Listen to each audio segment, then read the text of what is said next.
이건 누가복음 18장 1절에서 14절의 말씀을 가지고 기도할 때 기도의 함정에 빠지지 말라라는 말씀의 제목으로 오늘 이 시간 우리가 함께 은혜를 나눕니다. 오늘 본문에 보게 되면 우리 주님이 두 가지의 비유로 우리에게 기도에 대해서 가르치고 있습니다.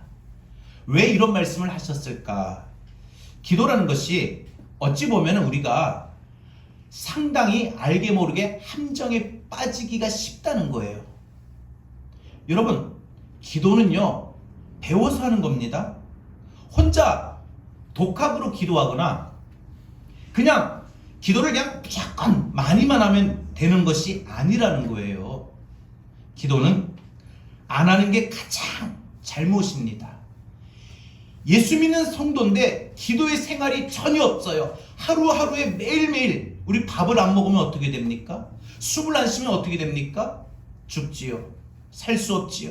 기도가 마찬가지예요. 예수 믿는 그리스도인들에게는 그리스도의 영이 우리 가운데 자정하시고 우리 안에 임재하여 계신데 우리가 그 기도를 안 하면은 우리 안에 그 영은 어떻게 되겠습니까? 기도는 안 하는 게 가장 잘못된 겁니다. 가장 잘못된 거예요. 기도를 안 하면 우리 인생에, 내 가정에, 내 삶에 가장 손해를 많이 보게 됩니다. 잘못한다고 해서 기도를 안 하는 게 아니라 기도는 우리 마음이 하나님께 향하는 겁니다. 그래서 잘하든 못하든 내 마음의 소원과 내 마음을 향하여 늘 하나님을 찾고 의지하는 것이 필요합니다. 그 기도를 안 하면 내가 인생 살면서 많은 일들이, 손해봐야 할 일들이, 억울한 일들이, 아파야 할 일들이 내게 많이 발생하게 된다는 것입니다. 왜냐? 신앙생활은 곧 기도 생활입니다. 기도 생활을 따라서 안 한다라는 것은요, 그 사람이 신앙생활을 한다라고 말할 수가 없다는 거예요. 그 사람이 예수 믿는 사람이다 이렇게 정의를 내리기가 어렵다는 거예요. 적어도 예수 믿는 사람이다, 그 사람이 신앙생활하는 사람이다 라고 한다면 그 사람은 반드시 기도 생활하고 있는 사람이 되어야 됩니다.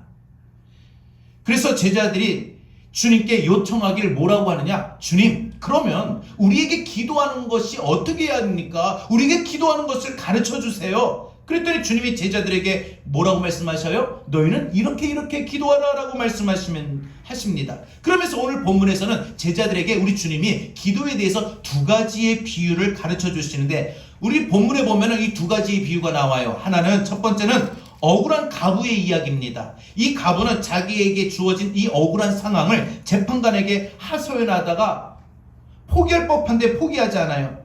그러면서 포기하지 않고 이 재판관에게 찾아와서 간청하는 이 재판관의, 이 불의한 재판관, 이 또 억울한 가부의 이 이야기를 비유로 드시면서 우리 주님께서 너희가 기도를 이렇게 배워야 될 게 있다 라고 말씀하신 거예요.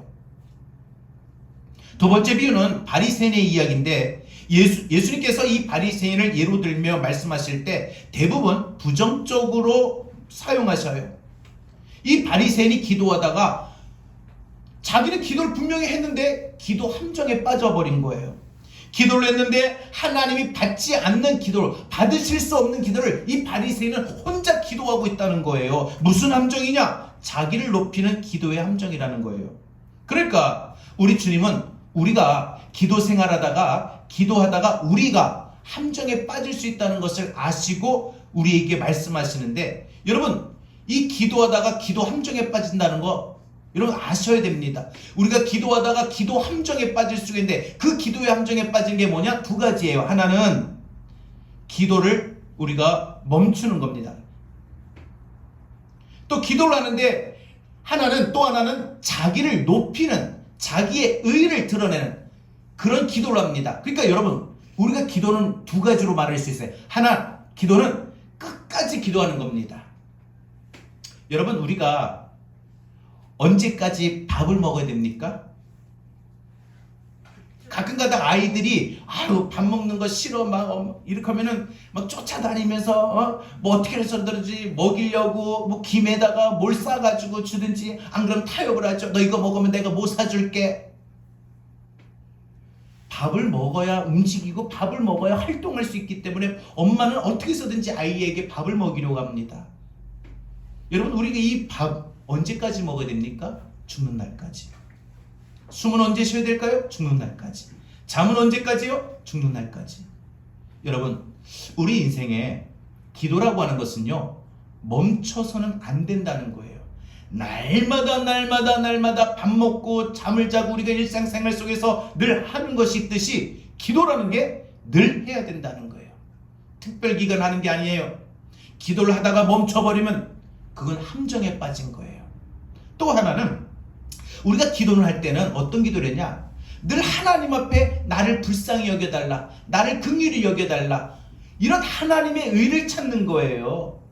여러분, 하나님 앞에 기도할 때 그냥 무덤덤하게 기도한다? 이거 한번 생각 좀 해보셔야 돼요. 여러분, 아주 절박하지 않아서 하나님 앞에 막 구구절절히 막 사정하고 막 이렇게 구하고, 하나님 나 잘못했으니 내가 용서해 주세요, 이런 회개, 이런 기도가 없이 그냥 하나님 이렇게 했으니까 들어주십시오, 이런 기도는, 무덤덤한 기도는 그게 기도의 함정에 빠진다는 거예요. 우리 가끔 가다가 보면은 우리 생활이 편탄할 때, 또 아무런 큰 일이, 큰 문제가 없을 때, 큰 아픔이 없을 때 우리 기도는 어차피 해니까, 뭐 새벽 기도든 저녁 기도든, 우리 교회 저녁 기도회니까 저녁 기도회에서 그냥 기도하러 나왔는데 그날 하루가 그냥 무탈했어요. 별일 없었어요. 그러니까 그 기도가 어떻게 해요? 나와서 기도는 하는데 무덤덤하는 기도하고 돌아간다는 거예요. 그날 하루 막 대형 사고가 일어났어요. 그날 하루 자기가 큰 죄를 저질렀는데 그 죄 앞에서 자기가 수치심을 느끼고 부끄러움을 느끼고 많은 문제 속에서 막 자기가 너무 괴로운 거예요. 그런 마음으로 하나님 앞에 달려와서, 하나님 내가 잘못했습니다, 나를 용서해 주세요, 하나님 나를 불쌍히 여겨주세요, 나를 도와주세요 하고 하나님의 의를 찾는 그런 간절한 기도가 되어야 되는데, 우리가 그런 기도를 매일매일 그냥 죄를 지었을 때 회개 기도만 하는 것이 아니라, 특별한 기도의 기간에 기도만 하는 것이 아니라, 우리 기도는 날마다 그런 모습으로, 그런 태도로 기도를 해야 되는데, 그렇지 않고 무덤덤한 그런 기도를 하면 그게 기도의 함정에 빠지기가 쉽다는 거예요. 그러니까 여러분, 오늘 주님께서 제자들에게 이 비유를 통해서 우리에게 가르쳐 주시는 이 기도의 함정은 곧 두 가지입니다. 기도를 멈추면 함정에 빠진 겁니다. 기도를 하되 자기의 의를 세우고 하나님의 긍휼을 구하지 않는 그런 기도는 기도의 함정에 빠진 것입니다. 오늘 1절과 9절 구절을 보면은 주님이 제자들에게 기도의 함정을 경고하신 이유가 나와요. 주님이 어떤 비유를 하실 때 그 말씀하신 계기가 반드시 있어요. 주님께서 성경을 보면요, 비유를 들어 말씀하실 때는요, 그 비유 속에 주님이 말씀하시고자 하는 의미와 목적이 있다는 것이죠. 기도를 포기하는 경우가 왜 그러느냐? 나를 높이고 또 다른 사람을 멸시하는 그런 바리새인과 같은 기도, 주님의 긍휼을 구하지 않고 무덤덤한 기도를 하는 기도가 왜 그렇게 하느냐? 여러분, 기도를 하다가 중단해버리거나, 안 그러면 하나님이 이런 받지도 않으실 무덤덤한 그런 기도, 그냥 형식적인 기도 열심히 한다고 해서, 여러분, 이것이 우리 기도 생활에 여러분 둘 중에 하나에 빠질 수 있다고 주님은 우리에게, 제자들에게 가르쳐 주신 비유를 통해서 우리에게 말씀하신 거예요. 너희가 기도할 때 보면은 이런 함정이 있다, 이런 함정 꼭 조심해라. 기도를 하는데 왜 기도하다가 멈추니? 왜 요즘에 기도 생활 그만뒀니? 안 하니?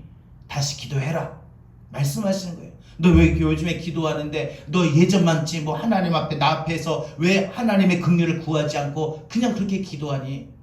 자칫하다가 너 형식적으로 될 수 있다 하고 우리에게 가르쳐 주신다는 거죠. 여러분, 사실 우리가 기도 생활을 보면은 세 가지입니다. 하나는, 지금 여러분 기도 생활, 신앙생활 점검하십시오. 첫 번째, 지금 기도를 하다가 지금 중단해서 안 한다. 1번에 해당되는 분 있습니까?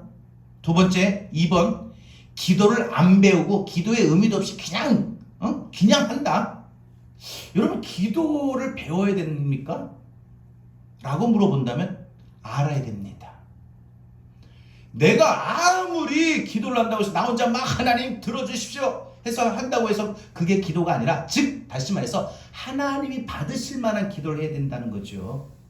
그런데 우리는 하나님이 받으실 만한 기도를 모르고 안 배우고 그냥 기도하는 거예요. 2번. 3번, 기도를 배워서, 즉 하나님이 어떤 기도를 받으실까 이걸 알아서 하나님이 받으실 만한 그런 기도를 한다.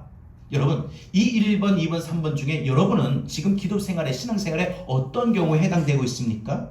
예를 들어 자동차로 좀 비유를 드려볼게요. 자동차가 가다가 그냥 서버린 경우, 여러분 가다가 멈췄어요. 기계 고장이나 여러 가지 운전 미숙이나 모든 게 다 동원해서 이 자동차는 어떻게 해요? 고속도로인데 가야 됩니다. 근데 가다가 그만 멈춰버렸어요. 그러면 어떻게 돼요? 2차 추돌 사고 위험이 있습니다. 그런가 하면 어떤 사람은 운전하는데 아예 운전면허 없이 운전하는 사람도 있어요. 그러다가 어떻게 돼요? 비탈길로 내려가가지고 대형 사고 일어나는 경우도 있어요. 또 어떤 사람은 운전면을 따서 그 도로법에 따라서 도로교통법에 따라서 올바로 똑바로 운전하는 사람이 있어요. 여러분 지금 나의 기도 생활이 정상 운행되고 있습니까? 정상 가동될 수 있습니까? 다시 오늘 이 말씀이 오늘 이번 사순절 5번째 주일을 통해서 여러분에게 기도의 생활을 다시 점검하고 다시 올바른 기도의 생활을 할 수 있는 그런 시간 되길 바랍니다. 자, 그러면 우리가 기도의 함정은 무엇인가? 첫 번째, 기도하다가 포기하지 말라는 거예요. 여러분, 우리가 기도의 함정에 빠지지 마십시오. 기도의 함정에 빠지지 않으려면 우리 기도하다가 멈추지 말아야 됩니다. 기도를 하다가 중단하지 말아야 됩니다. 기도를 하다가 쉬지 말아야 됩니다. 기도 생활하는데 여러분 지금 쉴 수가 없어요. 멈출 수가 없어요. 오늘 1절에서 이 가부의 비유를 하신 이유는 우리 대부분이, 우리 그리스도인들이 기도 기도하다가 낙심이 되고 기도를 중단하거나 포기한 일이 많다고 주님이 아시는 거예요. 여러분, 기도하다가 어떤 문제가 더디게 이루어지거나 어떤 문제가 전혀 해결이 보이지 않게 되고 어떤 문제가 내가 위에서 기도했는데 그 문제와 반대 방향으로 좋지 않게 나갈 때 더 이상 기도할 필요가 없다 라고 생각해서 기도를 멈춰버리고 기도를 중단해버리는 경우가 있다라는 것이죠. 여러분, 우리 주님이 우리가 기도 생활하다가 멈추고 중단하는 걸 아신다는 거예요. 이 비유를 보면은 이 가부는 사실 기도한 것이 아니거든요. 자기에게 억울한 일이 있어가지고 그 마을의 재판관을 찾아갔어요. 억울한 일을 좀 호소하려고, 들어달라고. 근데 그 재판관이 어떤 재판관이냐? 불의한 재판관이라는 거예요. 그러니까 주님이 의도적으로 이 재판관이 얼마나 불의하고 얼마나 사악하고 얼마나 나쁜지 설명을 하시는데, 이 재판관은요, 이 힘없고 가난한 이 가부의 민원 같은 거에는 아예 관심조차도 없어요. 왜? 돈이 안 된다는 거죠. 돈도 없다는 거지요. 그래서 한동안 이 가부가 아무리 찾아와도 이 재판장이 만나주질 않는 거예요. 그래서 4절에 보니까 한동안 안 들어줬다고 했어요. 한동안이라고 하는 게 이게 어느 정도 기간을 말하는지 우리가 잘 알 수 없으나 아마 뭐 한 주, 2주겠어요? 몇 달이겠어요? 오랜 시간일 겁니다. 아무리 재판관의 심중에 이 정도로 내가 안 들어줬으니까 이제 저 가부가 더 이상 날 찾아와서 나를 귀찮게 하지 않겠지 라고 생각하는데, 포기하겠지 생각했는데 포기할 법도 한 이 가부가 어떻게 합니까? 어느 포기할 법한 시간이 지났는데도 계속 오는 거예요. 계속 찾아옵니다. 매일 옵니다. 그래서 이 재판관이 뭐라고 말을 하냐? 야, 이거 안 되겠다. 내가 정말 이 힘없는 가부의 민원 따위는 관심도 없는데 정말 이 가부의 민원이 내가 들어줘야 되겠다. 안 그러면 매일매일 찾아와서 나를 저렇게 귀찮게 하겠다. 이 재판관이, 불의한 재판관이 저 가부의 손을 들어줘야 되겠다. 저 가부의 민원을 내가 듣고 해결해줘야 되겠다. 그 이유가 뭐냐? 오늘 이게 주님이 우리에게 말씀하시는 포인트예요. 5절 보면은 재판관이 뭐라고 말해요? 이 가부가 나를 귀찮게 하니까. 이것이 오늘 주님의 우리에게 가르쳐 주신 이 비유의 포인트입니다. 저 가부가 계속 찾아오니까 사실 저 가부에게 관심도 없고 또 여러 가지 뭐 알고 싶은 것도 없습니다. 그런데 가만 보니까 계속 찾아오는 저 가부의 특성이 들어줄 때까지 올 것 같은 거예요. 해결해 줄 때까지 올 것 같은 거예요. 끈덕지게 찾아오니까 안 되겠다. 그냥 들어줘야 되겠다. 이랬다는 겁니다. 여러분, 이 재판관은요, 공정을 몰라요. 뇌물을 좋아하고 또 악하고 부패한 관리입니다. 그런데 이 가부의 민원을 왜 들어줘요? 왜 들어줍니까? 계속 찾아오니까. 이 가부가 도대체 뭘 믿고 이 재판관을 매일 찾아갔는지 우린 모릅니다. 아마 뒷심이 좋은 것 같아요. 그런데 이 가부는 재판장을 찾아오는 것 말고는 자기의 억울한 일을 해결할 방법이 없으니까 그냥 가는 거예요. 그냥 가는 거예요. 이걸 재판장한테 호소하는 일 외에는 어떤 해결의 방법이 없으니까 이 호소를 포기할 수가 없다는 거지요. 이걸 포기하면은 자기도 자기의 모든 가족들도 다 굶어 죽게 되거든요. 6절부터는 이 가부의 비유가 끝나고 주님의 설명이 나옵니다. 제자들이 여기서 뭘 배워야 할까요? 가부의 이러한 태도라는 거예요. 너희는 불의한 재판관의 하는 말을 귀담아 들으라. 그 사람이 말한 것이 바로 이와 같이 가부의 태도인데 여기에 기도의 열쇠가 들어있다는 거예요. 우리가 기도하다가 기도 생활하다가 기도의 열쇠가 바로 여기에 있어요. 뭡니까? 5절입니다. 이 가부가 이렇게 나를 귀찮게 하니까 이걸 들어주지 않으면 자꾸만 찾아올 거다. 그래서 계속 나를 못 견디게 할 거다. 결국 이 가부의 민원이 억울함이 해결되는 이유는 한 가지였다. 뭐예요? 이 재판관이 공정해서요? 아니에요. 이 억울한 일의 이 문제가 상당히 중요한 민원이라서요? 아니에요. 한 가지입니다. 무슨 여론에 밀려서 그렇게 억지로 해결한 것도 아니고요. 돈 없고 힘없는 이 가부가 자기 억울함을 갖고 끝까지 포기하지 않고 찾아온 거죠. 포기하지 않고 찾아온 거예요. 그 한 가지 사실뿐이에요. 그 한 가지 사실 때문에 이 문제가 결국은 민원이 접수되고 이 가부의 호소가 듣게 되는 거지요. 억울함이 듣게 된 거죠. 그러면서 7절에 우리 주님이 불의한 재판관과 하나님을 대조해서 또 말씀하셔요. 그렇게 불의한 재판관이라도 이 가부가 포기하지 않고 계속 찾아온 것 때문에 이 가부의 억울함이 풀어졌는데 너희의 하나님이 너희의 택한 백성의 간구를 모른 척 하시겠느냐? 하물며 하나님께서 너희의 밤낮 부르짖는 백성, 그것도 택하신 백성, 택한 자녀들, 그 마음의 소원을, 기도의 제목을 들어주시지 않겠느냐? 그래서 뭐예요? 다시 1절로 갑니다. 그러니 너희가 기도할 때 낙심하지 않을 이유가 이거다. 이거예요. 결국은. 여러분 기도하다가 왜 낙심하십니까? 우리가 찬양도 부르죠. 기도할 수 있는데 왜 낙심하십니까? 기도하는데 우리가 어느 정도 시간을 정해요. 요 타이밍 때까지는 이 자금의 지금 압박을 해결해야 되니까 어느 정도 문제가 해야 된다. 어느 정도 이 돈이 필요하다. 근데 그 날짜가 지나버리면 낙심합니다.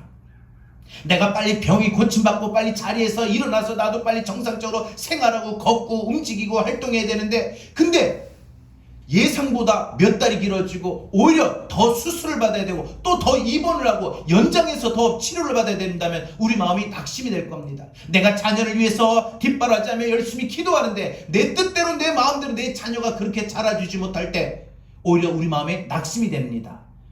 여러분 근데 우리는 기도할 때 낙심하지 말아야 됩니다. 기도할 때 낙심하지 말아야만 기도를 계속 할 수가 있는 거예요. 멈추지 않고 계속 기도할 수 있는 거예요. 근데 우리가 기도하다가 낙심하게 되면 기도를 멈춰버려요.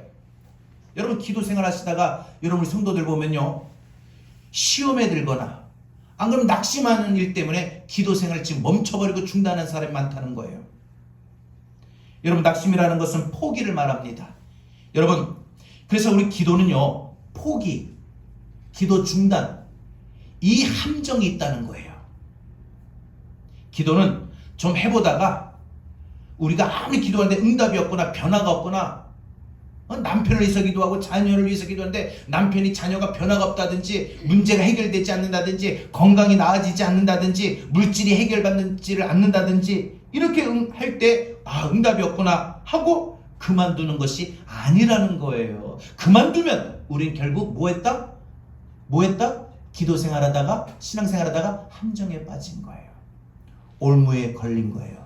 영적으로 우리 자신을 돌아보고 성찰합시다. 왜요? 하나님은요 중요한 겁니다. 불의한 분이 아닙니다. 오늘 이 재판관처럼 불의한 재판관이 아니에요. 우리 하나님은요 우리 아버지십니다. 아버지셔요. 그래서 아버지 하나님은요, 하나님의 자녀들이 하나님 아버지 찾기를 기다리셔요. 우리가 저녁 기도에 오면요, 아유 사랑하는 들 왔네, 아유 사랑하는 딸이 왔네. 그리고 우리가 멀리 계신 분들은 우리가 정녕 9시에 나오기 힘드시면 그 9시 시간 보시다가 알람을 맞추셔요. 뭐 하시다가도 알람을 맞춰놓고 9시 하면 잠깐 몇 분이라도 기도를 하세요. 그러면 저렇게 바쁘고 저렇게 정신없이 일을 하는데도 기도 시간이라고 해가지고 또 저렇게 기도하네, 나를 찾네. 여러분들, 자녀가 부모님을 찾으면 기쁘죠. 자녀가 부모를 찾아야 될 때 부모를 찾지 않으면 어떻게 해요? 부모가 막 걱정도 해요, 근심돼요. 또 어떻게 보면은 화도 날 거예요. 하나님은요, 하나님의 자녀들이 하나님 아버지를 찾기를 기다리신다는 거예요. 근데 우리는 어때요? 꼭 문제가 있고 사고가 일어나고 어려움이 오고 아프고 하면 그때 기도한다는 거예요. 여러분, 그래서 우리는 하나님을 바라는 것입니다. 이게 믿음이에요. 하나님을 바라는, 믿음은요, 믿습니다, 무조건 어떤 사실에 내가 믿으려고 하는 게 믿음이 아니에요.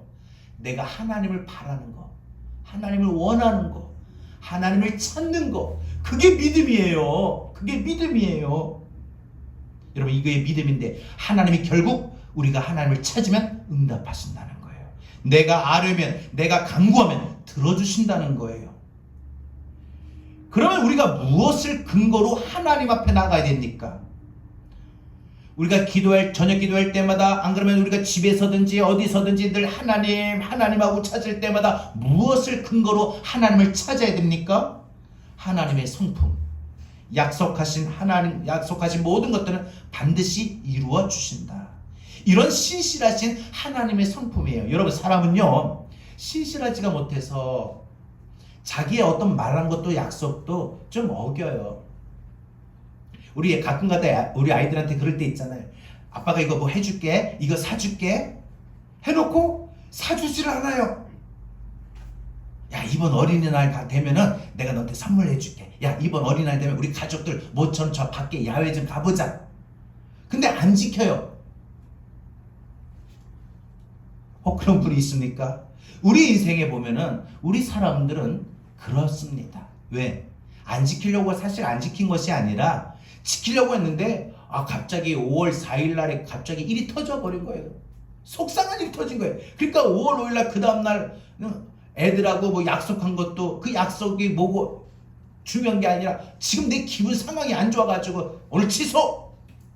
선물 취소! 없어! 이렇게 돼버리는 거잖아요. 원래는 하려고 했어요. 5월 3일까지는 하려고 했는데 5월 4일 날 늦밤에 갑자기 확 일이 터져가지고 속상한 일이 터져서 속이 뒤집어진 거예요, 한마디로. 그래가지고 5월 5일 날 약속을 취소한 거죠. 이런 일들이 사람에겐 있어요. 그러나 하나님은요, 어떤 일이 있어도 반드시 이루시고 지키시는 거예요. 그래서 하나님은 신실하다라고 우리가 말할 수가 있는 것이죠. 여러분, 하나님은요, 또 불의한 것은 반드시 잡으시고요, 공의로우신 하나님의 성품입니다. 신실하고 공의로우신 하나님이라는 거죠. 그래서 우리가 하나님을 알면 알수록 하나님께 대한 믿음이 명확해질수록 우리가 기도할 때 그분을 기다릴 수 있는 거예요. 하나님, 이제 나의 사정, 나의 간구 하나님 앞에 아뢰으니 하나님의 뜻이 내 삶에, 내 기도의 제목에, 내 소원에 이루어지고 나타나며 내 삶에, 내 가정에, 내 자녀들에게 나타날 줄로 믿습니다. 나의 부르짖음에 하나님의 약속에 근거한 것이라고 확신이 들고 믿어진다면, 그것이 정당한 간청이라면 하나님 반드시 어떻게 해서든지 내 기도 들어주신다. 내가 잘못 기도하는 건 하나님이 바르게 잡아주신다. 이걸 붙드는 게 믿음이라는 거예요. 여러분, 다윗은 사울에게 쫓기는 15년 동안 계속 부르짖었어요. 15년 동안 기도했다는 거예요. 15년 동안. 여러분, 이게 다윗이 지은 시편이에요. 시편은요, 찬양만 있는 것이 아니라 기도도 있어요. 여러분, 시편 150편 가운데 3분의 2가 다윗이 지은 거예요. 여러분, 그러면 한번 다윗을 봅시다. 다윗이 살면서 낙심을 안 했느냐? 아니에요. 낙심했어요. 다윗이 살면서 두려움이 없었느냐? 아니에요. 두려워했어요. 다윗이 살면서 그 마음이 꺾여버린 적이 없었느냐? 아니에요. 꺾였어요. 그래서 그는 오죽하면 시편 61편에선 내 마음이 연약해졌다. 내가 어지럼증에 빠졌다. 힘을 잃어버렸다. 내가 땅끝에 있는 것 같다. 이런 표현을 썼어요. 때로 다윗도 기가 꺾이는 시간, 마음이 무너지는 시간, 포기하고 싶은 그런 마음이 막 가득 일어나는 시간이 분명 있었다는 거예요. 그런데 그 모든 시간을 다윗은 무엇으로 견뎌냈어요? 기도를 포기하지 않았어요. 이유가 단 하나입니다. 하나님은 지금도 살아계시고 역사하시고, 그래서 내가 부르짖는 기도에 반드시 들어주신다. 반드시 그분은 내 간구에 움직이시고 일하시는 분이시다. 이런 믿음이 있었다는 거예요. 이 믿음이 점점 그 마음속에 자리를 잡고 더 강하게 하니까 여러분, 그게 큰 기도의 삶이 돼버린 거죠. 그래서 다윗의 믿음은 시편으로 다 고백됩니다. 여러분, 믿음은 우리가 그러고 보면 믿음은 기도로 표현되는 거예요. 믿음은 기도로 나와요. 주여 믿습니다 하잖아요. 나는 믿는다. 그런데 기도는 난 지금 안 하고 있다. 이건 뭐예요? 기도 안 하는 거예요. 믿음이 없는 거예요. 이것은 기도의 함정에 빠져 있는 상황을 말하고 있는 거예요. 여러분, 예수 믿습니까? 물어보면 다 뭐라고 할까요? 안 믿어요 하시는 분 한 사람도 없어요. 한국교회 성도들 중에. 예수 믿습니까? 하나님 지금도 살아계시고 역사하십니까? 하면요, 다 아멘 믿습니다. 그렇게 말을 해요. 심지어 아이들도요, 하나님 살아계시고 예수 믿습니까? 예수님 믿습니까? 예수님 마음에 임하실 걸 믿습니까? 하면 아멘, 네, 믿어요. 근데 기도는 안 해요. 근데 기도는 안 한다는 거예요. 여러분, 이게 기도의 함정이라는 거죠. 예수 믿는다고 해놓고 기도를 안 한다? 그건 함정에 빠진 거예요. 기도의 함정이 여러분 바로 기도를 하다가 중단해버린 게 함정이에요. 여러분, 기도하다가 지금 기도생활 중단하셨습니까? 오늘 주님이 이 가부의 태도에서 우리에게 기도를 배우라고 하셔요. 배우라고 하셔요. 너희가 이 가부에게 배울 것이 하나가 있다. 이 가부는 억울함을 갖고 포기하지 않고 날마다 찾아왔다는 거예요. 심지어 그 재판관이 불의한 사람이었는데도 계속 찾아오니까 들어주었다. 여러분, 이게 신앙생활이라는 겁니다.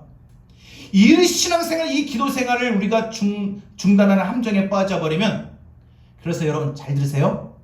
이 기도생활을 중단하는 함정에 빠져버리면 모든 게 무너져 버립니다. 모든 게 무너져 버려요.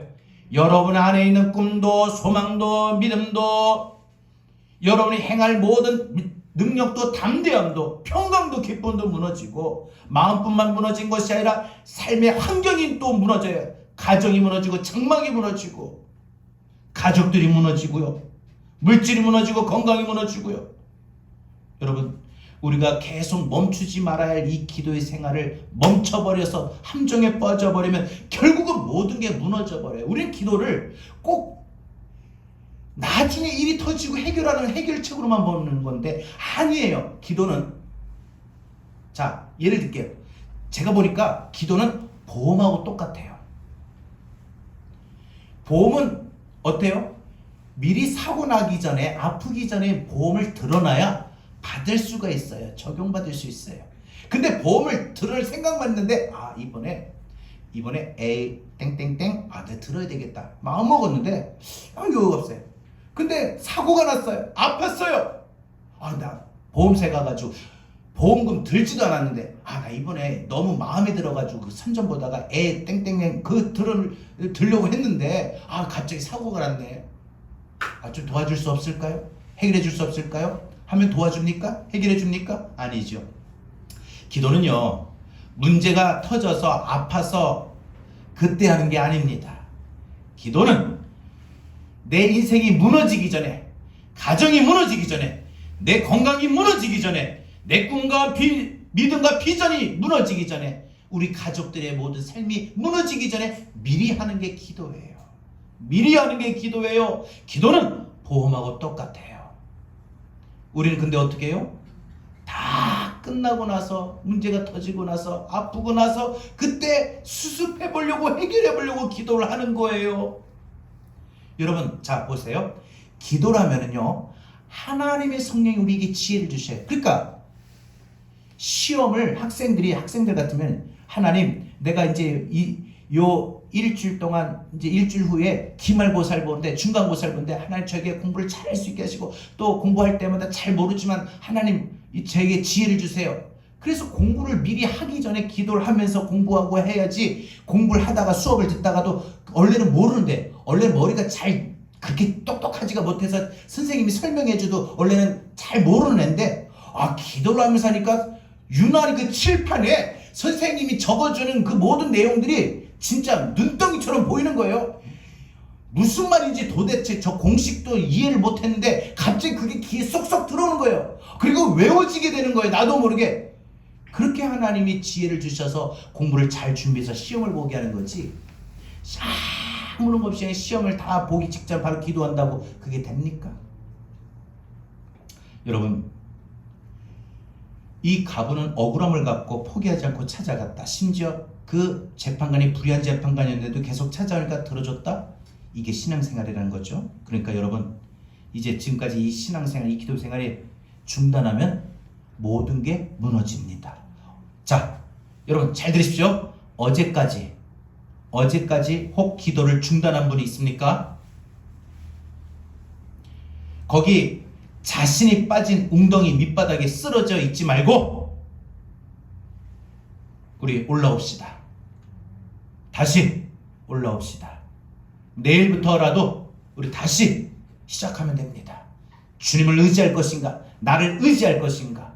여러분 너무 이 기도 시간에 또 구애받지 마시고 우리가 9시지만 9시 기도하면 다 좋지만 그 시간이 안 될 때는 여러분 편하게 어디서든지 하나님을 찾고 부르주십시오. 이왕 기도하는 거 9시가 좋고 또 이왕 기도하는 거 교회에 나와서 같이 저녁 기도하는 게 좋다는 거죠. 중요한 건 기도 생활은 멈춰버리면 안 된다는 겁니다. 마지막 두 번째 우리가 기도 생활하는데 빠지는 함정이 있어요. 그 함정이 뭐냐? 우리가 기도 아닌 것을 하고 있다는 거예요. 이게 참 중요합니다. 우리 기도를 한다고 했는데 자 보세요. 하나님 나 아파요. 나 들어주세요. 나 낫게 해주세요. 하나님 이 문제가 있는데 이 문제 해결해 주세요. 나 하나님 지금 돈이 우리 집안에 지금 이 문제 해결하려면 지금 자금 압박을 받는데 지금 당장 1억이 필요한데 1억을 좀 주세요. 이게 기도라고 우리는 생각해서 하나님 앞에 우리 기도를 막 하고 있는데 하나님 보실 때는 기도가 아니다 하는 게 있다는 거예요. 기도를 하고 있는데 기도가 아니라는 거예요. 분명히 나는 결제가 될 줄 알고 하나님 무조건 1억을 주세요. 아니 저번에 목사님이 믿음이 내 믿음대로 될지어다 믿음이 크게 된다 했으니까 사실은 1억이 필요한데 하나님 10억을 주세요. 이왕 주실 거. 분명히 기도했는데 10억이 안 생겨. 그럼 목사님한테 와가지고 목사님 왜 기도하는데도 들어주시지 않습니까? 어떤 기도를 하셨길래요? 내가 하나님 앞에 1억이 필요해서 하나님 앞에 기도했는데 그래서 이왕 목사님 믿음대로 기도하라고 해서 1억이 필요한데 조금 더 달라고 내가 10억을 달라고 기도했는데 왜 10억이 안 생깁니까? 참 난감합니다. 우린 그런 식으로 기도하고 있다는 거예요. 자 우리 기도 한번 봅시다. 우리는 여러분은 어떻게 기도하고 있습니까? 우리가 기도가 아닌 것을 기도한다. 즉 우리는 하나님 앞에 오늘 주님이 두 번째 비유로 말씀하신 거예요. 바리새인은 자기가 의로운 사람이다. 하나님 감사합니다. 원래 그들은 유대인들은 서서 기도했거든요. 서서 두 팔을 입어 하나님 감사합니다. 나는 이 사람들과 같이 죄를 안 지었습니다. 나는 일주일에 한 번씩 이렇게 두 번씩 나는 금식하고 내가 하나님 앞에 11조도 내고 잘했습니다. 하나님 감사합니다. 나에게 이 사람처럼 죄 짓지 않게 해주시고 감사합니다. 우리는 그렇게 기도한다는 거예요. 그렇게 기도. 근데 이 세리는 어떻게 해요? 하나님 나 같은 죄인이 하나님 앞에 찾아오기도 힘들고 찾아 나오는 것도 못 찾아 나오고 기도하는 것도 아닌데 제가 감히 하나님 앞에 나와서 하는 기도해요. 하나님 저 용서해 주세요. 불쌍히 여겨 주세요. 이렇게 기도했다는 게. 그러면서 주님이 어느 게 진짜 기도냐? 바리새인의 기도냐? 세리의 기도냐? 하시면서 물어보시면서 하시는 말씀이 세리의 기도라는 거예요. 적어도 삶의 행동의 방식은 아닐 수 있을지 몰라도 기도의 방식, 기도의 태도만큼은 세리와 같이 기도하라는 거예요. 근데 우리는 어떻게 해요? 그런 기도 못해요. 어떤 기도예요? 무덤덤한 기도. 오늘 9시니까 기도해야지 하고 나와서 기도하는 거예요. 주님, 오늘도 하루도 지켜주신 거 감사합니다. 우리 가정을 지켜주시고 우리 남편 직장에서 승진되게 하시고 우리 자녀들 학교에서 공부 잘하게 하시고 훌륭한 사람 되게 하시고 우리 아프지 않고 건강하게, 그냥 자기의 일상적인 그 마음의 손을 그냥 무덤덤하게 기도한다는 거예요. 여러분, 그 기도 하나님 받으실 만하냐?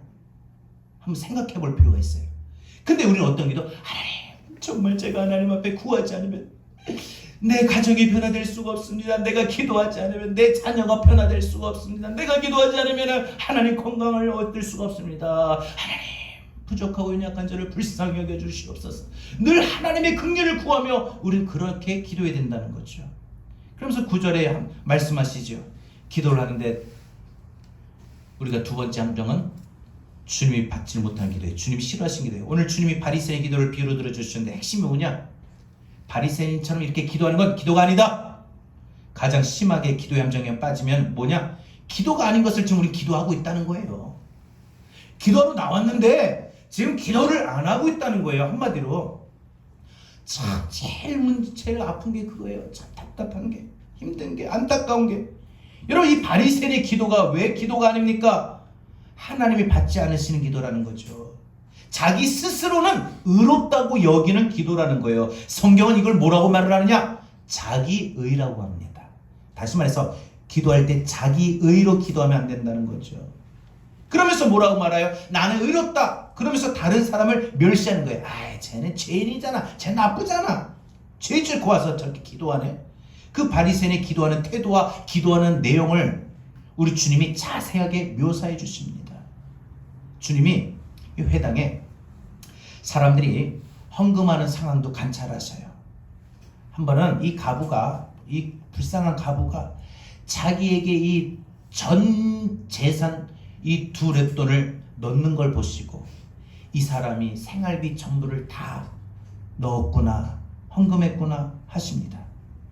그러니까 우리 주님은 우리가 기도하실 때, 우리 기도를 보실 때 뭘 본다? 우리 뭘 본다? 중심을 보는 거예요. 그러니까 기도 때 막 중심이 없는, 마음이 없는 그런 기도 하지 말라는 거예요. 목소리만 크다고 해서 기도가 아니라는 거예요. 중심을 갖고. 왜? 여러분, 말 한마디도 사랑해 이렇다고 정말 사랑해. 여러분, 뭐가 더 사랑이 깃들일까요? 마음이 있는 거, 중심이 묻어나오는 말이라는 거예요. 근데 마음도 없이, 중심도 없이 그냥 형식적으로 사랑해. 아유 여보, 당신 사랑해. 아, 자기도 좀 말해봐. 아, 뭘 그런 걸 말해. 아, 그래도 그러지 말고 좀 말해봐. 아, 알았어, 사랑해. 됐지? 아, 그 말도 왜 그렇게 해? 이렇게 하잖아요. 여러분, 우리는 말을 할 때 우리 진짜 이 말은요, 이 마음속에 있는 게 다 나와요. 그러니까 우리가 기도할 때 어떻게 알아? 마음이 없는, 사랑해, 이렇게 기도하지 말라는 거예요. 막 크고 절절히 간절하게 하나님하고 우리 마음을 다해서 마음에서 나오는 그런 기도를 하라는 거예요. 그래서 저도 보면은 우리 성도들이 기도할 때 보면은 막 울면서 기도하시는 분들이 있어요. 그 울면서 기도하는 분들이 보면은 막 마음이 막 제가 막 어떻게 할지를 못하겠어요. 막 이게 어떻게 해야 되나. 그러면서 제가 하는 건 있어요. 하나님, 우리 집사님이, 우리 권사님이, 안 그러면 우리 누가 저렇게 기도하는데 저렇게 울어요.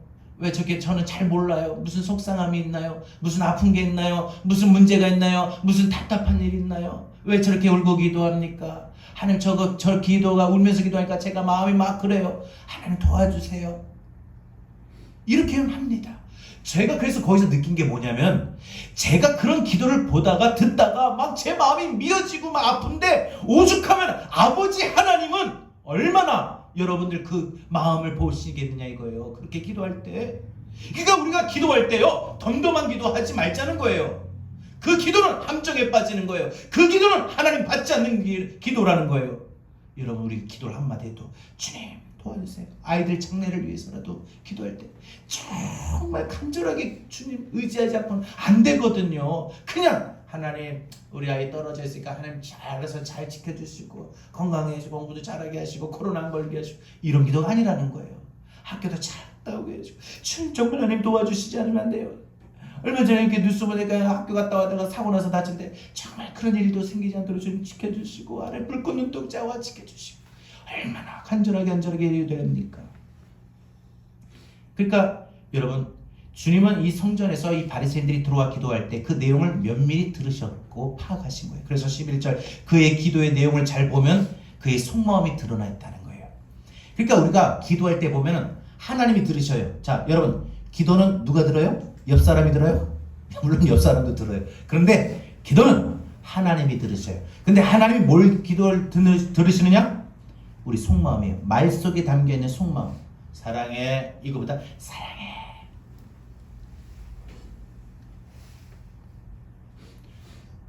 오늘 기도의 핵심 뭐냐? 나는 다른 사람들과 같지 않다. 난 기도 그래도 내가 한두 시간 기도하는데, 나 저녁 기도에 한 번도 안 빠지고 오는데, 난 금식하면서 기도하는데, 난 철회하는데, 이게 아니라는 거예요. 분명히 하나님께 감사하긴 한데 자기 자신을 하나님 앞에서 내세워요. 다른 사람들이 한 나쁜 일을 열거하고 자기 의를 오히려 말하고 있어요. 나 저런 사람과 같지 않게 해주신 거 감사합니다. 다른 사람들은 다 죄인이고 나는 의인이다. 다른 사람들이 한 죄를 열거합니다. 남의 것을 빼앗았고 불의한 일을 했고 뭐 간음을 했고 나는 그들과 달라서 하나님 감사합니다. 그리고 나는 자기가 선하고 의로운 일을 했던 걸 하나님 앞에 고백하지요. 금식했고 11조 했습니다. 나는 일주일에 2번씩 금식하고 11조 합니다. 핵심이 뭘까요? 나는 다른 사람들은 다 죄인이고 나는 의인입니다. 이게 자기의 증상이에요. 신앙생활하면서 이런 자기의의 함정에 빠지면 웬만해서는 거기서 잘 못 헤어져 나와요. 그래서 우리가 아예 처음부터 신앙생활을 잘 배워야 돼요. 자기의에 빠지면 안 돼요. 봉사를 해도 자기의에 빠지면 안 되고요. 기도생활에도 자기의에 빠지면 안 돼요. 쉽게 말해서 뭐예요? 자기 내면, 자기 심령을 들여다보는 안목이 없어지는 거예요. 그래서 주님이 바로 그걸 소경이라고 말씀하신 거예요. 소경은 앞에 시력을 눈이 우리가 이 시력을 잃어버려서 못 보는 게 소경이 아니라 자기를 들여다보지 못하는 거, 자기를 들여다보지 못하는 게 소경이라고 했습니다. 여러분, 자기 성찰이 불가능한 사람, 주님 앞에 내가 얼마나 죄인인가, 내가 얼마나 부족한 사람인가, 연약한 사람인가, 이걸 깨닫지 못하는 사람, 주님 눈에 보실 때 내 속이 얼마나 더러운가, 이게 하나도 안 보이는 증상이죠. 심지어 자기의 모습 속에 대들보가 박혀 있는데도 그게 보이지 않고 느끼지 않는 사람이 있어요. 여러분, 제가 기도생활이 신앙생활이라 이렇게 말씀드린 이유가 있습니다. 사람이 외식에 빠지면요, 그 외식은 그의 기도에서 다 드러납니다. 외식적으로 혹은 형식적으로 기도하는 사람은요, 그 기도에 보면 다 드러나요. 다 드러나요. 신자가, 그리스도인들이, 성도들이 한번 자기 의의 함정에 빠지면 거기서 도저히 헤어나오질 못합니다. 자기의 의는 죄 감각을 무너뜨려요. 여러분, 지난 일주일 동안 얼마나 많은 죄를 짓고 왔습니까? 우리가 하나님 앞에. 꼭 윤리적으로만 뿐만 아니라 하나님을 찾지도 않는 게 죄라고 했는데 얼마나 많은 죄를, 수많은 죄를, 만 가지 죄를 짓고 왔느냐 이거예요. 그래서 주님 앞에 나올 때 하나님 나의 죄를 사하여 주옵소서. 우리 예배 시작하기 전에 참회 기도하잖아요. 그때 여러분 얼마나 간절하게 여러분 죄를 사하기 위해서 기도하셨느냐 말이죠. 여러분, 우리 주님께서 극도로 싫어하시는 것이 가짜 신앙이에요. 낡은 가죽 부대는요, 새 포도주를 담지 못합니다. 우리는 낡은 가죽 부대가 돼서 날마다 예배를 통해서, 찬양을 통해서, 기도를 통해서 우리에게 공급하시는 새 은혜를 담지 못하는 묵어버린 신앙. 그래서 복음이 들어가면, 진리가 들어가면, 은혜가 들어가면 터져버리는 그런 낡은 가죽 부대의 심령이에요. 자기의 의는 십자가의 보혈이 그래서 필요 없어요. 주여, 십자가의 보혈로 나를 사하여 주옵소서. 십자가의 보혈로 나를 고쳐주세요. 십자가의 보혈, 십자가의 보혈. 내가 의인인데 누가 죄값을 대신 지불해야 되느냐? 내가 죄인이 아닌데 왜 누군가가 나를 위해서 이런 죄값을 치르느냐? 예수 그리스도의 신앙이 없고 예수 그리스도의 보혈이 없는 사람이죠. 그러니까 예수 믿는다고 하지만 십자가 보혈을 믿지 않는 사람이죠. 이 바리새인의 기도는 하나님이 받지 않으신 거예요. 그래서 받지 않으셨다는 거예요. 근데 이와 대조적으로, 자, 하나님 받으신 기도가, 조금 말씀드리고 마칩니다. 하나님 받으실 기도가 뭐냐? 주님이 비유로 말씀하신 것인데 바로 이어서 나오죠. 세리의 기도예요. 자기 자신을 들여다보고 눈을 떠 직시하면서 기도한 사람이 누구냐? 죄인 세리예요. 13절입니다. 이 세리의 기도를 우리가 살펴보고 여기서 기도를 배워야 한다는 거예요. 우리 기도할 때 어떤 자세가 하나님 앞에 필수적인지 우리가 알 수가 있는 거죠. 여러분, 우리가 죄짓고 나서 우리 자신을 들여다보고 직시하는 일이 가장 중요합니다. 만약 혈기를 부렸어요? 성경에 있는 말씀대로 반대의 실천적인 삶을 살지 못한 적이 있었어요? 한 조금이라도? 그러면 우리 자신을 들여다볼 줄 알아야 됩니다. 여러분, 이게 죄감각이라고 하는 거죠.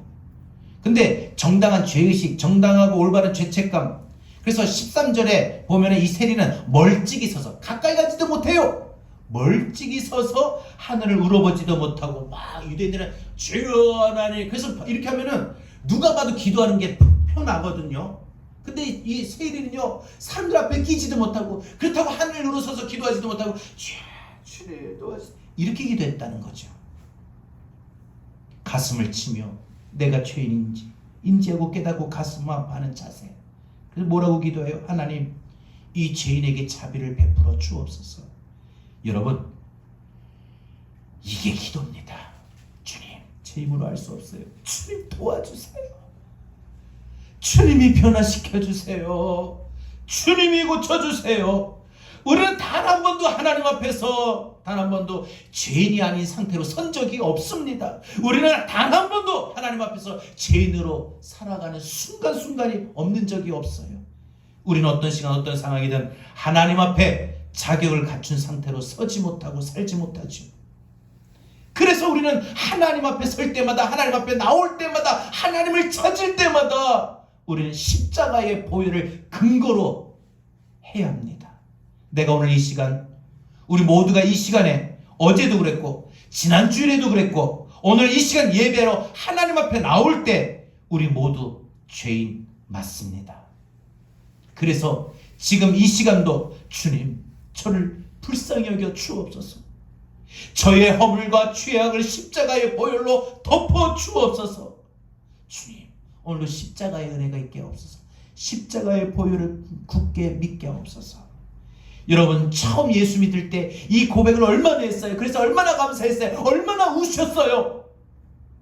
10년이 넘은 오늘도 이 고백이 필요합니다. 이 고백을 따라 우리는 눈물을 흘려야 됩니다. 간절해야 됩니다. 이게 바로 예수 믿는 거죠. 이게 바로 예배자의 자세이고 기도자의 자세라는 거예요. 바리새인은 이 자세가 없었어요. 그러나 세리는 이 자세가 있었어요. 바리새인은 자기의 의에 빠져나오지 못했습니다. 세리는 자기의 의의 함정에 빠지지를 않았어요. 여러분, 산상보훈 기준으로 우리 주님이 그 마음속을 보실 때 어떨까요? 마음으로 형제를 미워하면은 그게 곧 살인이라. 여자를 보고 마음에 음욕을 품으면 그게 곧 간음이라.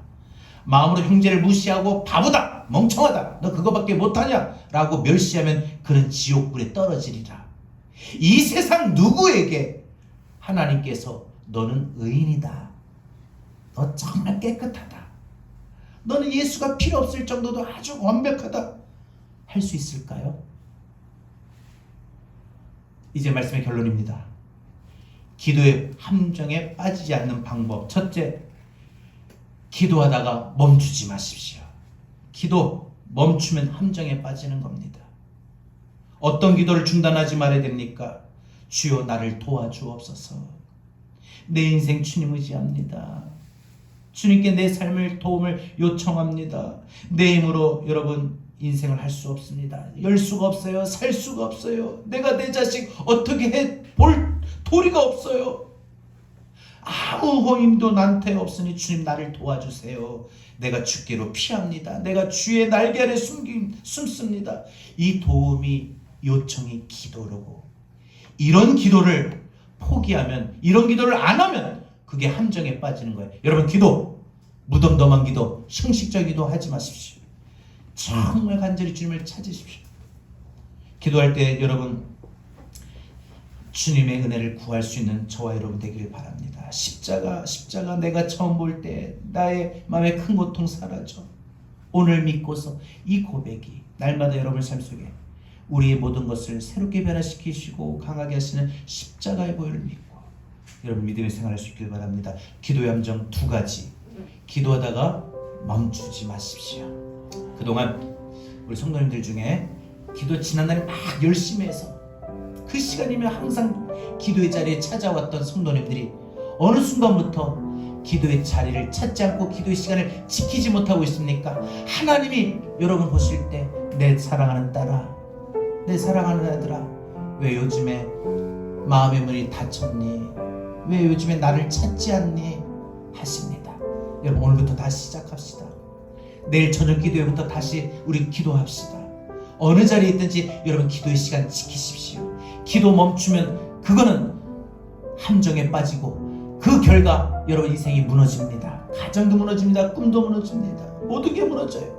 이왕 기도하되 우리 하나님 앞에 무덤덤한 기도, 형식적이고 외식적인 기도하지 말고 그냥 기도 시간 때우려고 기도하다 보니까 그냥 기도의 시간이니까 그렇게 기도하지 말고 정말 주님을 간절하게 주의 긍휼을 구하고 주의 위로를 구하고 주의 도우심을 구하는 그런 기도할 수 있기를 바랍니다. 여러분 우리 기도 오늘부터 잘 실천해서 이제 이 사순절 한 주간 더 보내고 다음 주부터 시작되는 고난주간 정말 기도자의 자세로 우리가 기도할 수 있는 우리 모두가 되기를 바랍니다. 오늘 함께 찬양하고 우리 말씀 붙들고 기도합니다. 기도를 멈추지 마라. 기도를 멈추지 마라. 눈앞의 상황이 눈앞의 상황 우리 마음을 낙심해도 마음 우리 고백합시다. 하나님 오늘 말씀 듣고 제가 이렇게 이제 다시 기도할게요.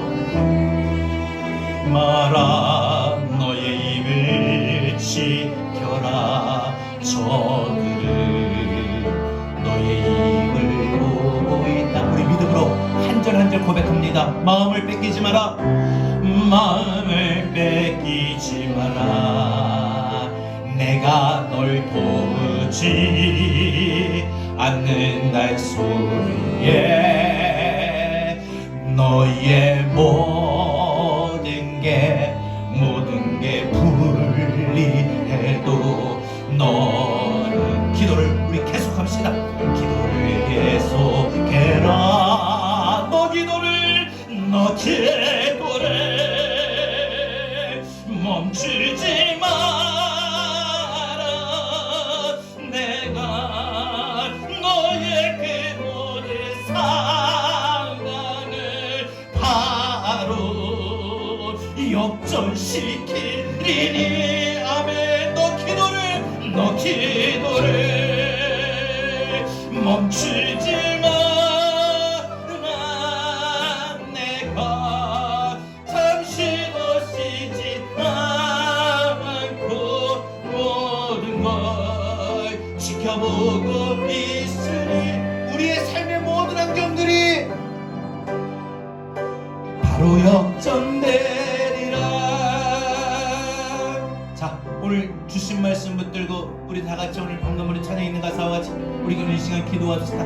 여러분 우리 신앙생활 하다가 우리 기도의 함정에 빠진 경우가 있었죠. 기도하다가 그동안 중단한 거 그거 함정에 빠진 겁니다. 기도하는데 무덤덤하고 형식적인 그런 기도 여러분 우리 기도의 함정에 빠진 겁니다. 오늘부터 우리 다시 기도의 시간을 지키고요. 기도의 자리를 지키고 우리 기도의 시간을 확보합시다. 여러분 멈췄던 기도 오늘부터 다시 시작하면 됩니다. 그리고 여러분 무덤보다 기도할 때 그냥 무덤덤하고 형식적으로 그렇게 하시지 마시고 정말 간절하게 하나님의 긍휼을 구하고 하나님 나를 불쌍히 여겨달라고 하나님의 도우심을 구하는 그런 기도를 합시다. 자 오늘 다같이 주신 말씀을 들고 우리 함께 기도합니다. 주님 감사합니다.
멈추지 마라. 내가 잠시도 쉬지 않고 모든 걸 지켜보고 있으니 바로 역전되리라. 바로 역전되리라. 믿음으로 다시 한 번만 고백합니다. 기도를 멈추지 마라. 기도를 멈추지 마라. 눈앞의 상황들이 우리의 마음을 우리 입술로 말미암아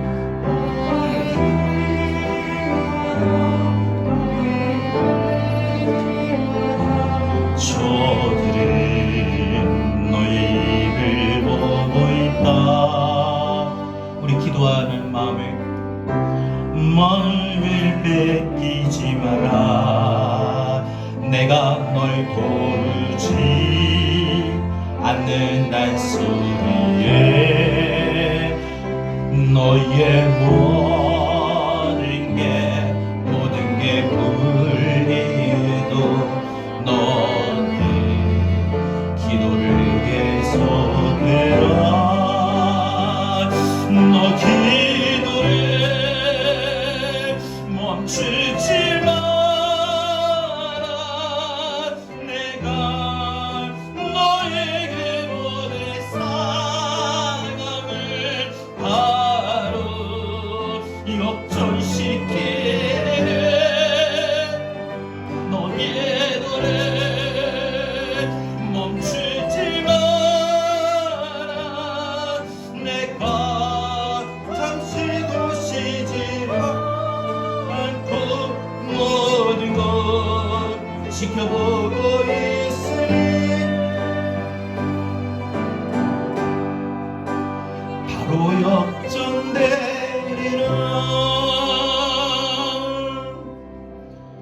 하나님, 눈앞의 상황이 기도하고 있는데도 해결되지 못하고 나아지지 못하고 좋아지지 못하고 오히려 더 어려워짐으로 인하여 우리의 마음이 지치고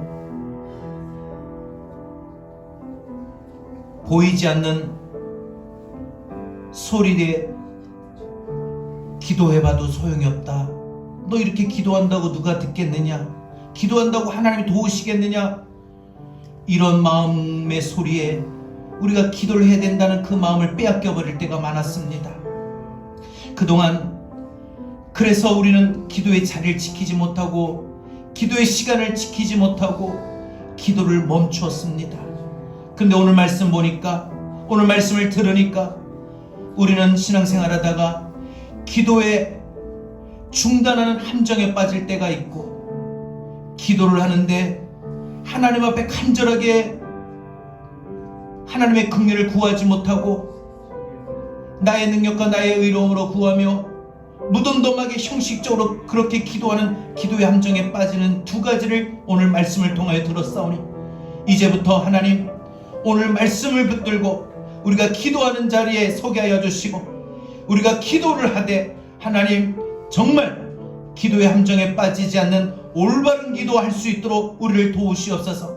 절대 오늘부터 기도를 멈추지 않게 하시고, 절대 오늘부터 하나님의 도우심, 하나님의 긍휼을 구하며 기도하게 하여 주옵소서. 반드시 우리의 기도를 들으시고 우리의 모든 상황을 역전시켜 주시고 우리의 모든 것을 해결해 주실 하나님 아버지를 믿사오니 주여 우리에게 기도할 수 있는 뜨거운 마음을 주시옵소서. 이제는 우리 주 예수 그리스도의 은혜와 하나님 아버지의 극진하신 사랑과 보혜사 성령님의 감화 감동 내주 교통하신 은혜가 그동안 기도를 멈췄던 하나님의 긍휼이 없이 기도했던 그런 삶을 내려놓고 오늘 말씀처럼 기도를 다시 계속 시작하겠노라고 기도를 하되 하나님의 긍휼을 날마다 구하며 간절히 하나님을 찾기를 원하는 우리 사랑하는 모든 성도들 머리 위에 한국교회와 한국교회 모든 성도들과 대한민국 우리나라 우리 민족 위에 전세계 열방 가운데 이제로부터 영원토록 함께 있을지어다. 아멘.